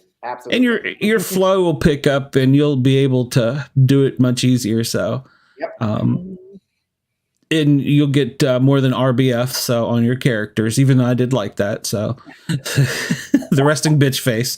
So we'll see what other I can come up with. We'll see. At that moment, that seemed appropriate to me. That's what it was. He was very frustrated. He was very frustrated. Yeah, he was over their shit. Like, seriously? Did you just try and shoot me? Right. Like when Chuck Norris gets hit in the mouth and he goes, right. What is that? Yeah. Hit me in the mouth. So if you could be any superhero, what superhero would you want to be? That is actually a very, very good question. I used to say it's a common question with the X-Men. My friends and I used to always ask, which X-Men would you want to be? Yeah. Angel has the wings. Like he has the large angel wings. Mm-hmm. I kind of feel like that would be cool. Like I would like to be able to, fly. I would not want to read people's minds. I can tell you that right now. I don't need to know. I don't no. And if I didn't have the wings, I think was it telekinesis, being able to things, I think that would be pretty cool. Okay. Fair. I'll say I always like Superman because I thought, well, he could fly, he could do everything, he can go in outer space on it. And then as I got older and became a paramedic and realized that he could hear every voice in the world at the same time. Yeah. Uh-huh. I can hardly hear dispatch without wanting to throw my radio across the room. I can't imagine how Superman does it. So, oh, sorry, Dina was my dispatcher. So I got to the point where I was like, yeah, no, it probably wouldn't be him. Batman has a lot of cool gadgets.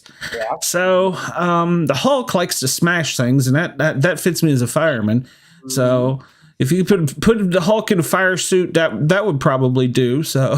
Yeah. I can think that. I can see that. It's always a complicated question. I like Storm's powers, like being able to manipulate the weather at will. I think it's also pretty cool.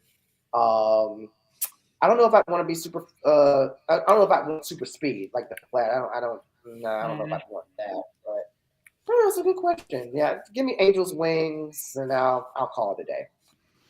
Yeah, if I could have the brain and smash things, as I get older, it would be the Hulk. So.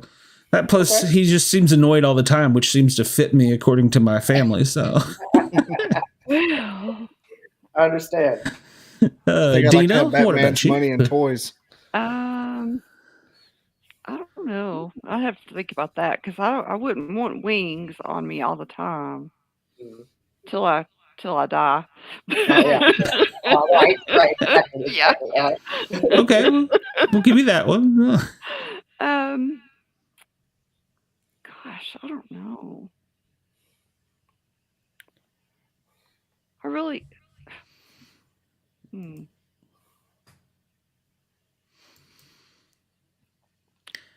I think I'd like. It's a short show, Dina. We ain't got all night, so. Already we're 1 minute over. Like invisibility. Oh gosh. There you go. And the ability to make people tell the truth. Oh. Ooh, like Wonder Woman's lasso. Yeah. Lasso. Yeah. You look pretty good in the outfit too. So. Thank you. I'm telling your wife. Hers or mine. So. Well, Jaylen, I don't want to keep you all night. We've already ran over, and I appreciate it. You probably got to get ready for work tomorrow too, so we don't want to keep you. Tell everybody first. Well, you already did, where they can find you, and if you got anything else coming up you want to plug, if you got any shows or anything else you're doing on the side, or we all got a side hustle of some kind. So absolutely. Well, first of all, thank you all for having me on your program today. This has been immensely rewarding. I've enjoyed myself tremendously. Cool. So for those of you all that are looking to learn more about me, follow me on Instagram. I'm on Instagram at the Superfly Nerd, TheSuperflyNerd, at the Superfly Nerd. I'm always posting updates regarding my comic book. For those of you that are interested in purchasing the comic book, JaylenChristie.com, JaylenChristie.com. And aside from work, I'm pinning this sequel right now. So I literally have 2 more scenes left to write. And then I will send it to my editor to read over it. And then after that, I will start drawing it. So stay tuned. Awesome. Cool. Thanks for coming on. I enjoyed it. It's been a lot of fun. Thank you. Thank you all for having me. Seriously, this is fun. Hey, we're glad to, and we try and mix it up. And you're always welcome back. So keep in touch. Yeah. And if you're ever bored on Saturday nights, we do a roundabout show that I call my Misfits. It's these guys with a couple more. I even got my own ventriloquist. It terrifies Bobby, so it's great. Not fun at all. It's as bad as his wife showing up on the podcast. So if you're ever bored any Saturday night at 9:00, I'd be glad to have you on as one of the Misfits. And so you could we always have like a question of the week and just ramble on like a bunch of nerds. And this week I'll have to come up with probably something superhero. AI. Yeah, it was AI. A week before that, it was Mandela, yeah. So I don't know the week before that, but if you're ever bored and you want to do that, you're welcome to do that. I always invite my guests that we have a good time with, because that's all this is about, laughing, having fun. I mean, I know you want to make money at it and all, but you sound like this is more of a passion project. So passion project for sure. Yep, absolutely. And getting out there to the kids, that's great. I love that. So that was one of the things on the fire truck I loved when we would go show them the fire trucks. So I love that for real. That's great. Yeah. I think that'll probably lead to your ultimate success, is that particular effort. Mm. It'll probably be more rewarding than anything. Absolutely. Absolutely. Yeah. Fingers crossed. Yep. Good deal. Well, keep up with us. Keep up with us. And drop me a note, and I will try and remember and get all of your Instagram and your website and the YouTube when I can't. You're only allowed so many characters when you upload the initial one, so I have to go back the next day or the day after because they have to review it, and then I can edit it, and I'll try and remember to put all your stuff in. I'll remind him. Nope. Thank you. That's true. Okay, it'll probably get done now. She's going to remind me. So. Thank you all. All right, Jaylen. Well, you have a nice night and keep in touch. And like I said, when number 2 comes out, let us know. We'd like to have it on there. And then when you make your appearance in the DC universe, let me know too. So. I sure will. You got it. All right, Jaylen. Thanks for coming on. Have a good evening. Bye. Bye-bye. You too. Take care. All right. Bye. Oh, ladies and gentlemen, that was great. Yeah. He's awesome. That was great. Authors make the best guests. I'm saying it every time. They're ready to talk. They're ready to pitch it. Who'd And you when say? they get authors, it doesn't matter if there's 3 people listening. Whenever they get to going on their spiel that they practice and they see it's not just a bunch of Siskel and Ebert fuddy-duddies. Yeah. They love it when it's not just some kind of morning show like, oh, so tell us about your book. Right. Like, oh, real conversation. Hell yeah. Yeah, and we learned stuff about making the comic books. I had no idea that they made the panels each that large, and that and the stickers on the typing or bubbles or whatever. Yeah, little bubbles. They actually use what is it? It's the stick glue, like chapstick. Yeah. Glue stick. Yeah, that's what they actually use for it. And because I freaked out when some of the little balloons fell off on my Spider-Man, when I lost my shit, I was like, oh God, it's ruined. And I asked a friend, they're like, no. They just put them up there that way. They just tack them up basically. That's $25 for this comic book. Well, he wrote it, he designed it, he didn't do the coloring and he didn't do the letters.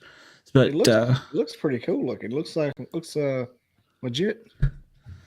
Yeah. Well, here's a terrorist. Elements of Doug Funny and the Flea. Did you think that for the panel that you showed us or the page you showed us, did you notice any resemblance to Mothman? I didn't think about that. Yeah, maybe. We'll have to ask him. I was going to ask you, but I didn't want to embarrass myself. No, but no, you said that. No. Yeah, that's how do I share screen here again? Share screen. Meanwhile. Yeah, let's see here. Show on stream there. Yeah. Are you talking? No, you're not talking about that one. You're talking about the next page. Yeah, Guys with wings out. Right there. Yeah. Doesn't it kind of resemble? Yeah, kind of. From what the descriptions we've read from people have said. So yeah, kind of. But yeah, you're right. Just the pose. But yeah, I thought it was funny. Stink Bomb Man, he smells a rat and there's a rat right there. I love it. I wish I'd checked my email. Shame on you for not checking your email. I know. I went to his website. I read about his philanthropy, his activist work and stuff and all that. But I meant to tell him that the one reporter that was the one that hooked me up with him. I meant to I'll have to email him and tell him that that was the one reporter. She connected me to him. So, yeah, one he mentioned. Yeah. It's funny. It's like a small world there. So yeah. But like you said, it took off and he wasn't anticipating it. But a lot of these independent authors and comic book creators and content creators, that's the way they start. I know. Yeah, and got an idea and they just come up with it and do it on their own. So it's a labor of love. But it sounds like he did all the right things. You got the LLC, you got the copyright. So he got everything going right in time. So are you getting naked, Dina? I'm trying to. Well, we'll wait. We'll wait. The show goes quiet. We'll wait. I can put you full screen. It's not a problem. So, donations can be sent to. JT, how are you this evening? Tired. Well, you're kind of fading into the background there, so. Yeah, that explains it. Tired of fading in and out. I'm almost like, let me show everybody the garage I stream from. I'm so tired of this. We gotta get you a green screen. Yeah, get you a background, put some shelves up. Put a damn sheet behind you. Hell, go Put a go blanket. the cheap route. Do what Dixon Cider does. Just hang a flag behind you. Yeah, Yeah. you can do that. Yeah. Speaking of fading, I think I'm going to fade out. I'm getting You sleepy. mean Seymour Butts? So, I'm about to fade out myself. all right.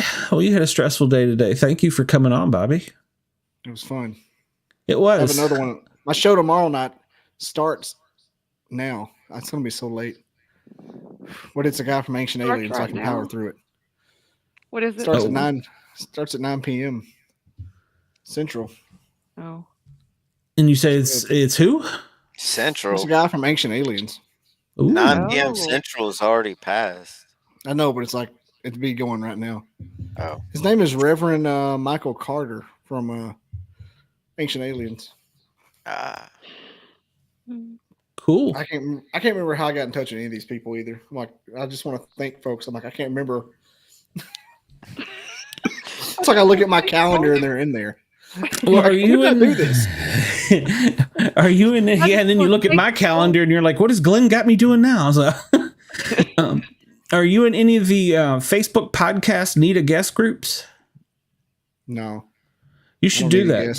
guest. So, well, I mean, you should, because sometimes, occasionally, some really cool people will pop up there that you can snag. So, I thought about it.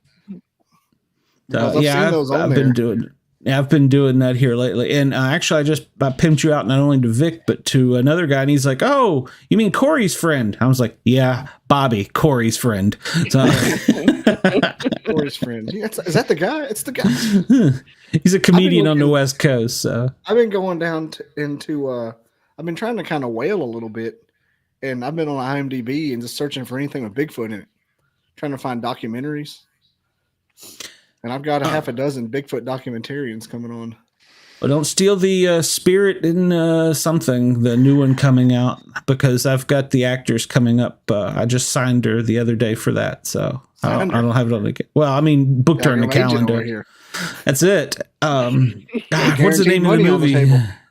Yeah, it's Spirit, and it's a new one where a couple goes for a retreat, and they go up into the mountains, and they find a cult that worships Bigfoot, and she's one of the lead actresses. The movie's coming out, I think, next month. It's coming out soon, so yeah. Have you I ever emailed seen her. Exist? Mm-mm. Or Blair Witch Project? I've got the guy that wrote it coming on. Okay, yeah, I've seen Blair Witch. Hey, do you have He wrote. Hollywood contacts? I'm from Hollywood, Alabama. No, you're not.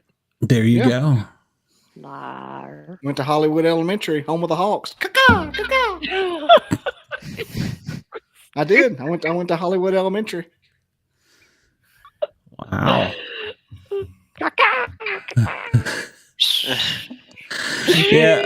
Oh, yeah. You know, IMDb is good, and then there's a couple other ways to do it too.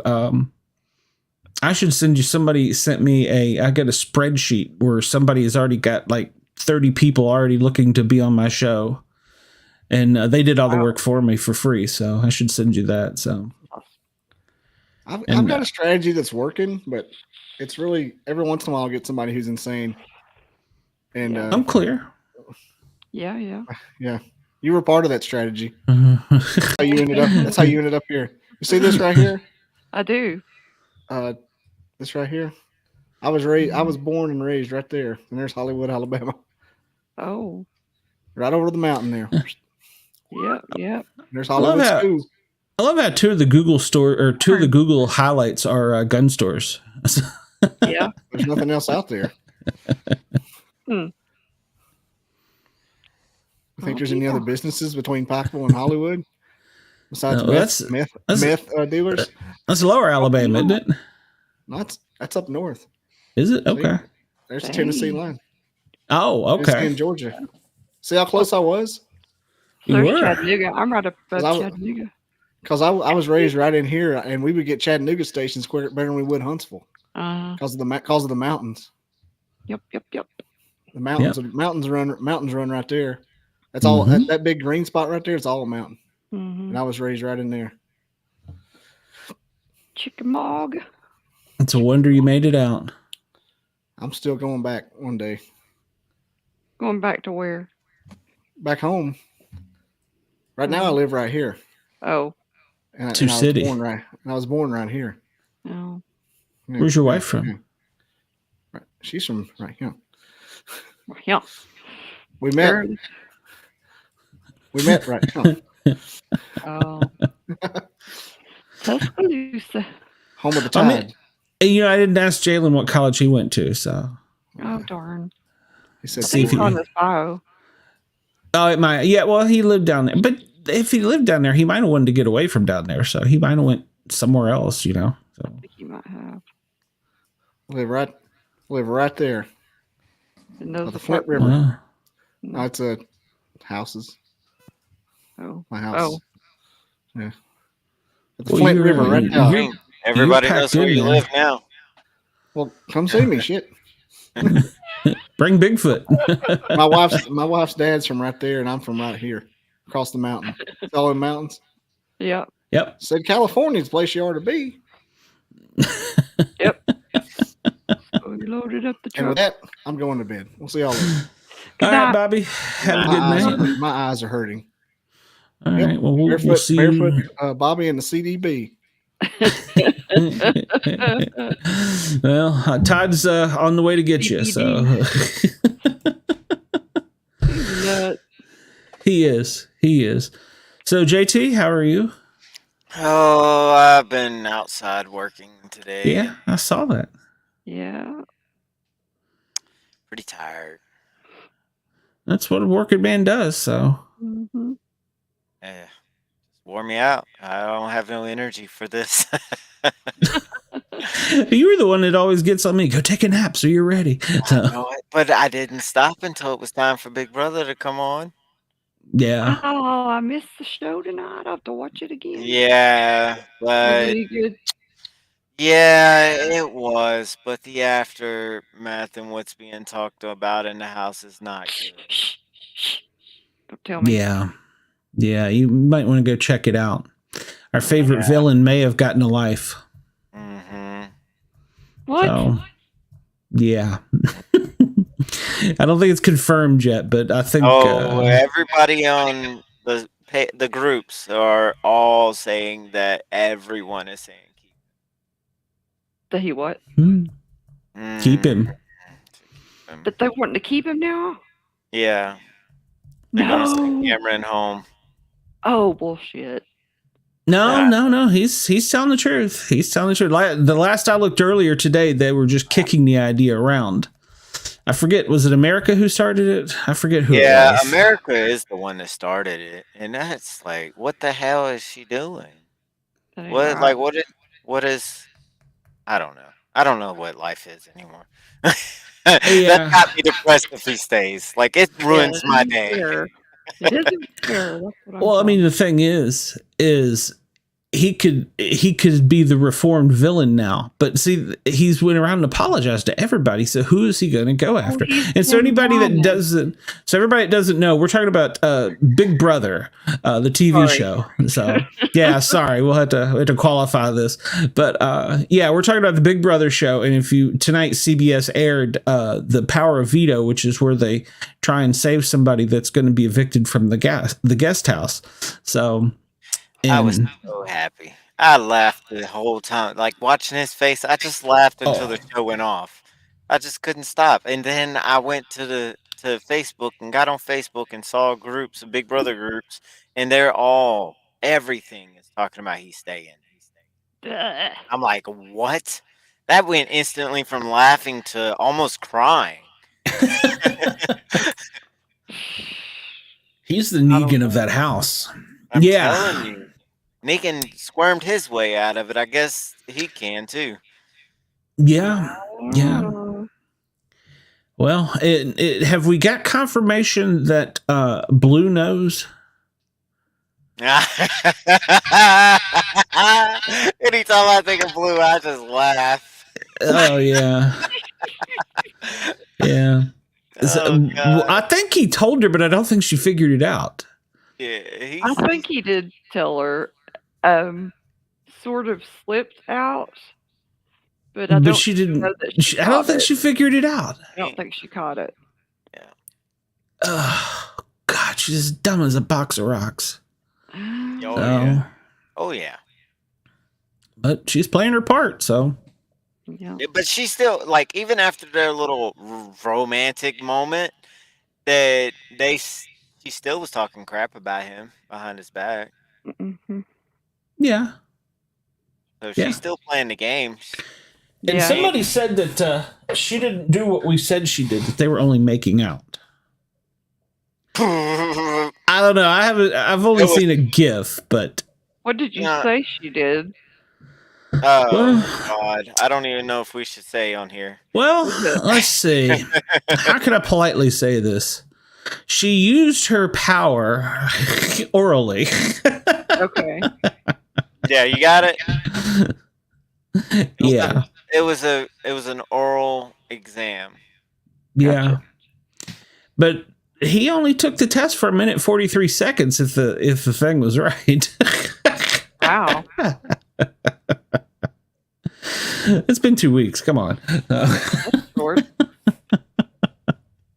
I think A little longer than 2 weeks. I think more like 3 or 4 weeks for him. Because remember they go to.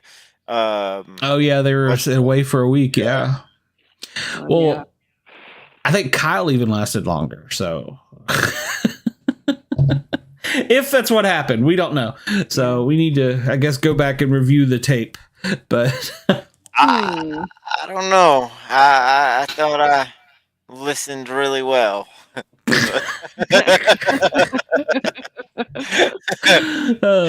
I'm just leaving it.